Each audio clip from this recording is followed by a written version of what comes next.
Las noticias conservadas por la tradición desde los tiempos más lejanos hasta la época histórica, o séase hasta fines del siglo XV, siquiera aparezcan confundidas la verdad y lo fabuloso, nos revelan que la sociedad guanchinesca sufrió hondas perturbaciones, frecuentes guerras civiles de origen dinástico por el mejor derecho al solio de la isla, dando ocasión a que a veces se fraccionara en varias nacionalidades y otras se reconstituyera en un cetro único, problema que se pierde en la oscuridad del pasado y sorprendió la conquista sin resolver. El soberano más antiguo que mencionan las tradiciones fue Arquinife con su corte en Adeje, que por haber favorecido las pretensiones de casamiento del libertino Tauco, hijo del rey de Canaria con su sobrina la princesa Guajara inclinada al tagorero Ucanca, después de matar a su rival en singular combate y de casarse con la forzada princesa se rebeló contra Arquinife, logrando derrocarlo y fundar la célebre dinastía de Guajara, leyenda mítica simbolizada al parecer en las pareadas montañas de Ucanca y Guajara que se destacan en lo más elevado de la Sierra Central. Después figura un descendiente de esta dinastía, el orgulloso Vinicherque, que no encontrando en su reino una mujer digna de su rango para primera esposa, solicitó la hija del soberano de la isla de Canaria, a donde iba a galantearla recorriendo el camino por partes andando y por partes sobre foles. Transcurridos siglos aparece en escena el Mensei Chindia, que pasó parte de la vida guerreando contra sus tíos hasta que logró vencerlos y se hizo proclamar en Adeje rey de la isla, pero a su fallecimiento, si bien varias provincias levantaron pendones por su primogénito Vinque, otras lo hicieron por su tío Armeñime, notable por sus fuerzas y carácter fiero, quedando dividida la isla en dos reinos que no cesaron de pelear hasta quedar muertos ambos contendientes en una empeñada batalla.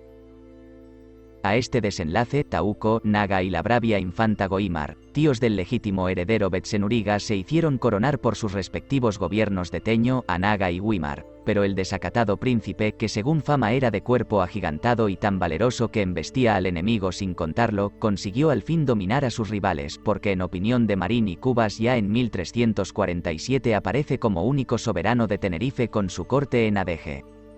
Por este tiempo, según el mismo autor, sostenía la isla pacíficas relaciones mercantiles con los españoles. Sucedióle en el solio su hijo mayor Titañe, del que también se cuenta que tuvo que disputarlo a sus tíos con las armas en las manos, que sirvió de experiencia a su primogénito Sunta, gran guerrero e inventor del arma de su nombre y del perfeccionamiento de la esgrima, pues aleccionado de lo acontecido a su padre se preparó con tiempo contra la probable deslealtad de sus tíos. Efectivamente, a la muerte de Titañe los hermanos de este se hicieron proclamar menceyes por los gobiernos de su mando, prescindiendo del legítimo heredero que les merecía el concepto de un aturdido caprichoso, pero se engañaron, porque Sunta con una rapidez desacostumbrada cayó sobre los rebeldes derrotándolos no bien se pusieron en contacto, produciendo tal asombro la nueva táctica, que todos se apresuraron a reconocerle en Adeje como único soberano de Tenerife. Educóse en su escuela su hijo primogénito Tinerfe el Grande, insigne capitán y consumado político, lo que no fue óbice para que sus tíos intentaran usurparle la corona cuando vacó.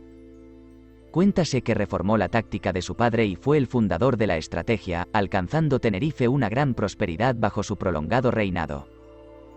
Cuanto a lo acontecido en sus postrimerías o muerte está rodeado de penumbras.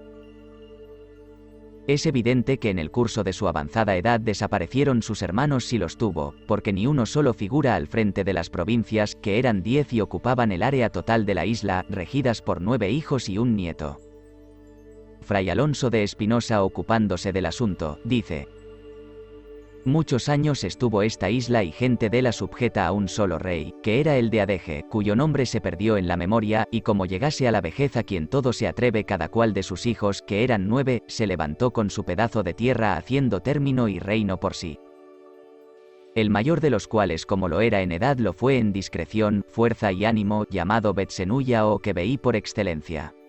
Este tiranizó y señoreó el reino de Taoro. Tras de él y a imitación suya los demás infantes tomaron y se levantaron con sus pedazos llamándose Mensei, que es rey. Viana niega la sublevación de los hijos contra el padre, al expresar que muerto Tinerfe el Grande queriendo todos reinar cada uno se levantó con su término, por cuya causa tuvieron siempre guerras y disensiones, y en el mismo sentido se produce Abreu Galindo. En esta isla de Tenerife, escribe, hubo un señor que la mandaba y a quien obedecían que se llamaba Betsenurilla, pocos años antes que se redujera a nuestra Santa Fe. el cual tenía 9 hijos, y muerto el padre, cada uno se alzó con la parte que pudo y entre sí se conformaron y la repartieron, y de un reino que era se dividió en 9. El mayor de todos estos hermanos se llamaba Imobac, cuyo señorío y reino se decía Taoro. Por lo que vemos ni están de acuerdo los autores ni es verosímil lo que relata Fray Alonso de Espinosa respecto a la sublevación de los hijos.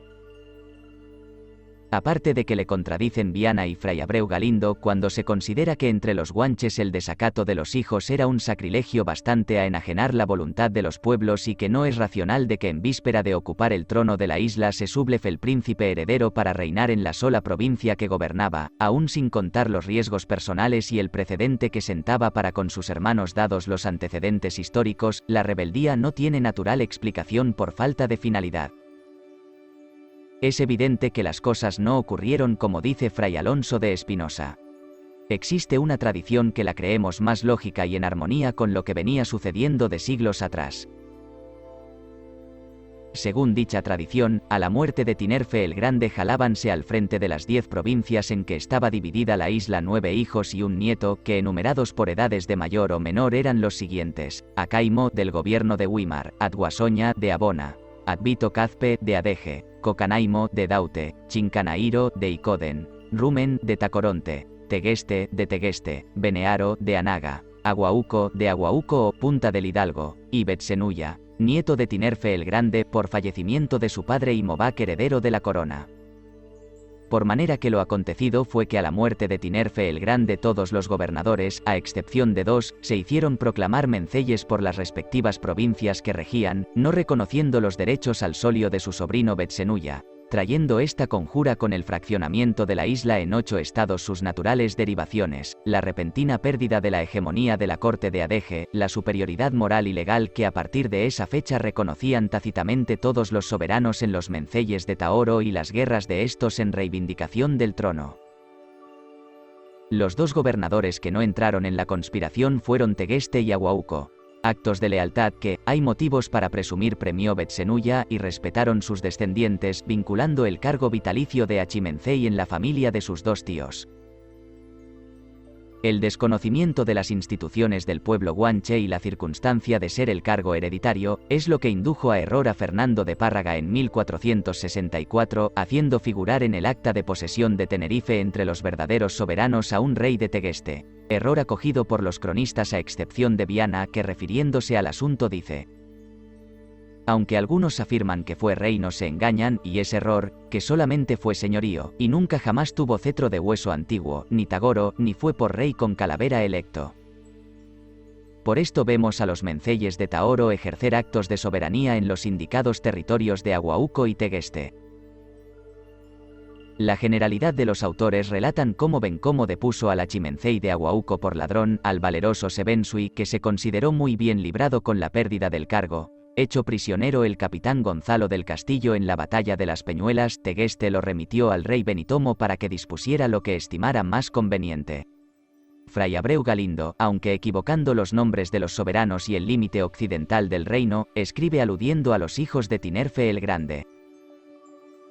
El mayor de todos estos hermanos se llamaba Imobac, cuyo señorío y reino se decía Taoro, tomaba desde la cuesta, que desciende de la ciudad de la laguna a Santa Cruz, que se dice Arguijón, que es decir, mira navíos, porque de esta cuesta se parece el puerto de Santa Cruz y los navios, porque Gijón en su lenguaje quiere decir navío.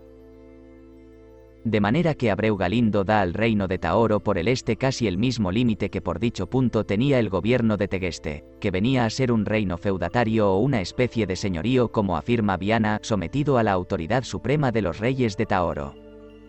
Aunque se ignora la época y el motivo por qué fue creado, algo semejante ocurría en el reino de Daute con la provincia de Teño, que gobernaba Guantacara en tiempos de la invasión española, lo que dio ocasión a que Viana, lo mismo que Marín y Cubas, sufrieran el error de considerarlo como uno de tantos estados.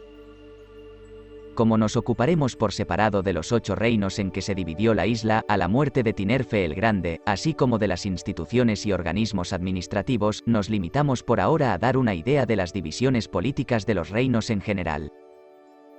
Los reinos o menceyatos dividíanse en achimenceyatos o provincias, estas en tagoros o concejos y los tagoros en auchones o heredades. El número de los achimenceyatos estaban en consonancia con el de los infantes y su importancia con la capacidad del reino. Así la isla, que a la muerte de Tinerfe el Grande se hallaba dividida en 10 provincias, cuando éstas se constituyeron en nacionalidades independientes, se subdividieron a su vez, dependiendo su magnitud de los tagoros que comprendían y variando por lo tanto en extensión territorial. Si bien carecemos de datos fijos para un cálculo exacto, por los antecedentes conocidos ascendía a 35 o 40 la totalidad de las provincias en los 8 reinos de la época histórica. Las mismas dificultades se tocan respecto al área territorial de los tagoros. Sábese que unos eran mayores que otros, aunque todos pequeños, y en la imposibilidad de dar sus límites geográficos, aceptamos para cada tagoro un promedio de 14 a 15 kilómetros cuadrados, partiendo de los 2041 kilómetros que tiene la isla y de los 140 tagoros en que apreciamos la suma de los comprendidos en los diferentes reinos. Sin pretender una puntualidad matemática, esta cifra no es caprichosa en el sentido de hallarse desprovista de fundamento, siquiera indirecto. Trazando una línea imaginaria a lo largo de la sierra central de la isla y admitiendo que ambas vertientes contaran con igual cantidad de concejos, pues aunque la del norte es de área menor, es mayor su coeficiente de producción, si se toman por unidades de comparación las regiones mejor conocidas, aparece justificado el cálculo de 140 tagoros. De estos, como se verá en las notas del capítulo inmediato, hemos reconstituido 91 mediante seguros testimonios, ya señalando los instrumentos públicos que los cita o determinando las localidades que aún llevan sus nombres genéricos y específicos como irrecusable demostración de su antigua existencia, prescindiendo de otros que, si bien lo fía la tradición, carecen de comprobante. Cuanto a los auchones en que se dividían los tagoros, eran especies de heredades, fincas o cortijos de 3 a 4 kilómetros cuadrados como promedio, y aunque tampoco es posible conocer con exactitud su número, considerando que cada heredad tenía una sola familia civil cuyo jefe patriarcal era concejero de su respectivo tagoro y que estos concejos los formaban de ordinario 3, 4 o 5 miembros, si tomamos el término medio de 4 nos dará en cifras redondas unos 600 auchones en la isla. Cifra, por otra parte, corroborada por otros antecedentes. Esta especie de división agraria fue la causa de que no ofreciera Tenerife ni la más pequeña urbe o caserío, apareciendo las familias no ya diseminadas sino que pudiera decirse equidistantes por encontrarse separadas por el área territorial de cada auchón. Hablando Fray Alonso de Espinosa del asunto, dice: el rey, cuya era la tierra, daba y repartía a cada cual según su calidad o servicios, y en este término que a cada cual señalaba hacía el tal su habitación, porque congregación de pueblo no lo tenían. Y Marín y Cubas es bastante gráfico al observar que viven apartados, unos de otros sin forma de pueblo o comunidad, si bien se equivoca al añadir que, en tierras o cortijos propios.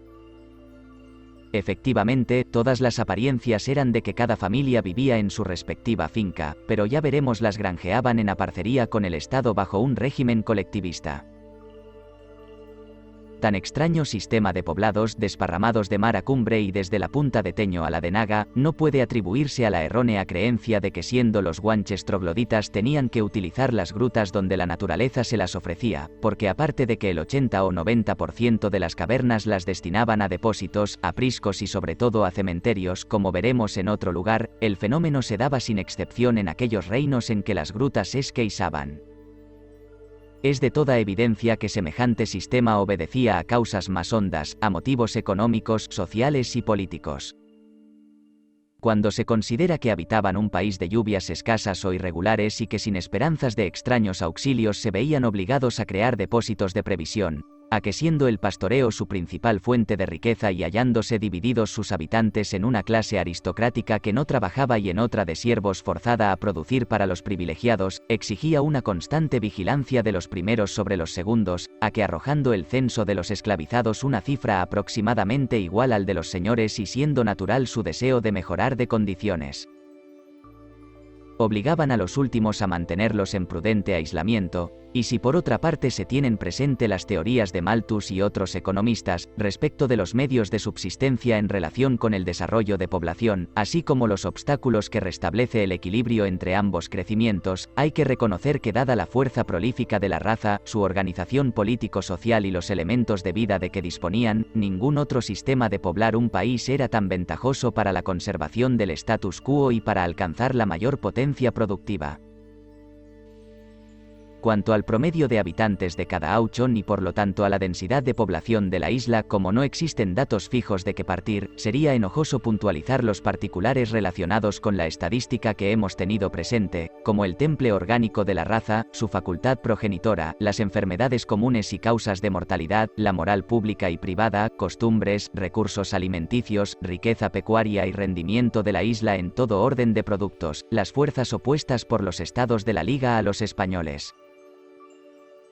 El contingente del mal llamado Tagoro de Iñaga en la guerra de Añaterbe y Bencomo, así como otros indicios para llegar al resultado en un cálculo de probabilidades que los auchones constaban por término medio de 45 individuos, por mitad nobles y siervos, y por consiguiente la isla una densidad de población de 27.000 habitantes entre ambas clases sociales, o lo que es lo mismo, atendiendo a su división agraria que el censo de Tenerife lo constituían 600 familias civiles nobles que embebían en sus senos un número aproximadamente igual de siervos y señores. También por una serie de tanteos, fundados en las consideraciones apuntadas y en las fuerzas probables puestas en pie de guerra por la Liga para poder destruir al ejército español en Acentejo y después de las bajas naturales sostener durante horas las batallas campales de La Laguna y Victoria, así como en el número de los presentados en los realejos para celebrar la paz, valoramos en los días de la invasión la capacidad militar de la isla en 12.000 hombres, partiendo de la base en que prestando los guanches servicio militar toda su vida desde que podían manejar las armas hasta que fueran capaces de sostenerlas facilitaba cada auchón un promedio de 19 hombres útiles que se organizaban en labores o batallones. Respecto a la riqueza pecuaria, refiriéndose Fray Alonso de Espinosa al concepto que mereció Tenerife a los conquistadores, dice: apaciguada la isla de Canaria, desde la cual venían a esta de Tenerife y hacían entradas como queda dicho, habiendo visto la fertilidad de la tierra y la mucha gente que la habitaba y la multitud de ganado menor que en ella había, porque cuando los españoles entraron en ella pasaban de 200.000 cabezas de ganado. No creemos se le haya escurrido la pluma al fraile dominico, a pesar de que dada la extensión superficial de la isla pesaría sobre cada kilómetro cuadrado como 13 personas y un centenar de reses menores.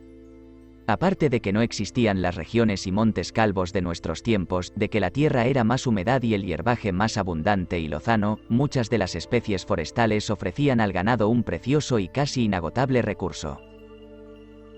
Entre otras, aún se habla de los retamales de las cañadas, cumbres y altos de la isla. No es dudoso de que el ganado, especialmente el cabrío, constituyó la principal fuente de alimentación de los guanches, y que de un mal tipo, como demostraremos, consiguieron por selección una raza de cabras sobrias, resistentes, fecundas y lecheras. De la cifra dada por Fray Alonso de Espinosa, fundado en varias consideraciones y dentro de un cálculo de probabilidades, porque no cabe hacer otro en estadísticas guanchinescas, estimamos que unas 14 o 15.000 cabezas pertenecían a la especie lanar, 5.000 o 6.000 a la porcuna y el resto a la cabría, no hallándose propagadas por igual las dos primeras en los diferentes reinos. La cuna, por ejemplo, abundaba más por las regiones de La Laguna, Tacoronte, Altos de Icoden, Huancha y particularmente por Daute, donde son legendarias sus numerosas piaras y famosos, los corrales de los puercos, hacia las partes de Taco. Como remate de este capítulo diremos que cada tagoro contaba con su plaza para bailar y su terrero para los deportes, de los que llevan el nombre aún varios lugares en que estuvieron emplazados, como pronto los señalaremos. Los bailaderos, también destinados a otros recreos, consistían en una especie de plazuela o llano más o menos grandes, llamados entre los guanches guaras, guarache o guairas, de suelo terrizo, muy bien apisonados y limpios, que adornaban ciertos días de ramaje, arcos y flores silvestres. También en ciertas noches de luna se reunían para bailar, bajo la iluminación de grandes hachos de leña blanca, de ti de pino, etc. No hemos podido averiguar si existían bailaderos para nobles y otros para los siervos o villanos, o si concurrían ambas clases a las mismas plazas formando ranchos separados. Los terreros o luchaderos servían para los ejercicios de la lucha, de la esgrima, tiro del bañote, etc., en las asambleas del distrito. Se reducía a un llano terrizo, limpio de piedras y de superficie igual.